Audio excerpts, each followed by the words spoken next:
इस वीडियो में जिस ड्रग का हम रिव्यू कर रहे हैं उसका नाम है स्टोरफिब 145। स्टोरफिब में दो तरह की ड्रग्स आती हैं, एक है अटोरवास्टेटिन और एक है फिनोफाइब्रेट। ये दोनों जो आपके पास ड्रग्स हैं ये इंसान के ब्लड के ऊपर वर्क करती हैं और हमारे ब्लड में जो लिपिड्स है, कोलेस्ट्रॉल है, जो हाई डेंसिटी या लो डेंसिटी लिपिड्स होता है उसके ऊपर ये काम करती हैं। देखा जाए तो ये जो आपके पास अटोरवास्टेटिन है ये मुख्तलिफ तरह के ब्रांड्स में आती है और डोजेज में जैसे 10 मिलीग्राम की डोज है, 20 मिलीग्राम, 40 और 80 मिलीग्राम की डोज में भी मार्केट में आती है। और इसका काम ये है कि हमारे ब्लड में जो लिपिड्स होते हैं, अब लिपिड्स का मतलब कोलेस्ट्रॉल एक तरह का लिपिड है, एलडीएल लिपिड्स हैं, ट्राइग्लाइसराइड्स ये भी लिपिड्स हैं। तो जब इंसान के ब्लड के जो लिपिड्स हैं ये अपने नॉर्मल हालात से इंक्रीज हो जाएं, बढ़ जाएं, उसके नुकसानात होते हैं। एक तो ब्लड वेसल ब्लॉक हो सकती है।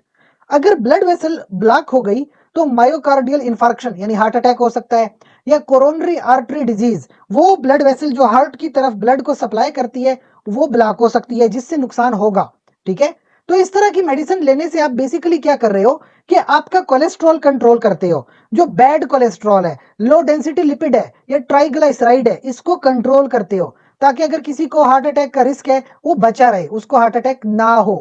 तो जिन लोगों को हाइपरलिपिडीमियाज होते हैं, यानी कि जिन लोगों का लिपिड का लेवल ब्लड में ज्यादा हो जाता है, वो लोग इसका इस्तेमाल करते हैं स्पेसिफिकली कार्डियोवास्कुलर डिजीज प्रिवेंशन के लिए, कि उस हाई लिपिड से उन लोगों के हार्ट की तरफ कोई मसला ना हो, वो एंजाइना या फिर हार्ट अटैक या स्ट्रोक, इस्कीमिया, इन चीजों से बचे रहें। तो 10 से 20 मिलीग्राम की मेडिसिन जो है वो दिन में ले सकते हैं। इसके साथ साथ देखिए कुछ लोग बड़े रिस्क पे होते हैं। किस चीज का रिस्क हो सकता है? हार्ट अटैक का रिस्क हो सकता है, स्ट्रोक का रिस्क हो सकता है, इसके अलावा एंजाइना, ये भी हार्ट अटैक की तरह का होता है लेकिन थोड़ा कम लेवल का, क्या अभी हार्ट अटैक हुआ नहीं है, बहुत बहुत चांस है। कोरोनरी हार्ट डिजीज किसी को हो जाए, या फिर जो है उसको क्लिनिकली एविडेंस नहीं है कि अभी उसको कोई प्रॉब्लम है लेकिन उसका कोलेस्ट्रॉल इतना ज्यादा है कि उसको हार्ट डिजीज हो सकती है, तो फिर यह मेडिसिन इस्तेमाल होगी।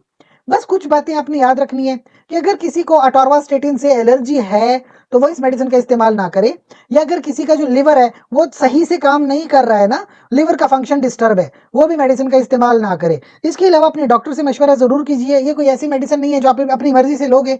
जाहिर सी बात है, पहले डॉक्टर से चेकअप कराना होगा, टेस्ट कराने होंगे, उसके बाद ही आपको यह मेडिसिन प्रेस्क्राइब होगी। इसके अलावा अगर आपका हमसे कोई सवाल है तो कमेंट सेक्शन में पूछिए। साथ ही जाते जाते चैनल को लाइक करें, कमेंट करें, शेयर करें, सब्सक्राइब करें। शुक्रिया।